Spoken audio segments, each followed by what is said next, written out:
4 anyos nga batang lalaki ang gipangita karon sa iyang pamilya human wa na makauli sulod na sa upat ka adlaw. Ani ang report.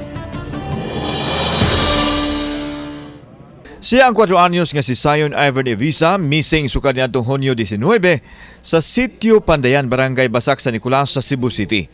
Bitbit sa iyang inahan ang hulagway sa bata sa pamasid nga may makamayong kaniya. Alas 3 sa hapon niadtong Hunyo 19 katapusan nakita ang bata sa ilang dapit.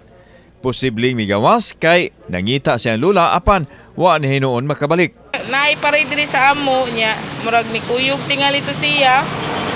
Nya kani man kung bata, dili man gud ni siya ka maumo uli, labi makalakaw ni siya layo-layo gamay nga lugar kay 4 anyos pa sad ni siya.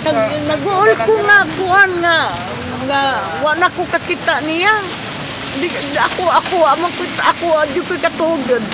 Natuog ang iyang inahan ni adtong orasat tungod kay panggabi man ang iyang duty sa trabaho ug ang apuhan mao'y nagbantay sa bata.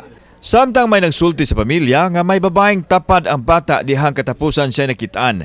Busa mihangyo ang inahan nga ibalik ang iyang anak. Sa may tabada dapit nakitaan last nga naay kuyog nga babay. Okay.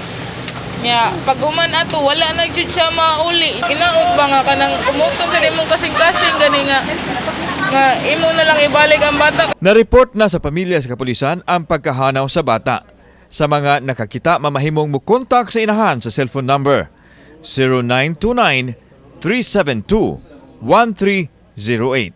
Nak, pagpakalig-o nak, uli na niya diri. Kung asa man ka, magampo lang tangay, uli ka sa kuan, mga tao nga nangakuha ni mo. Ilaan na si mama diri, gawat ni mo, si kukunaon na ni mo. Wako'y tug, wako'y wala tanan. Nakakaon na ba ka to? Kakaon ba ka tong tarong? Asa ka to siya? Kauban si Clover Lumayag, ako si Alan Domingo. Balitang Bisdak.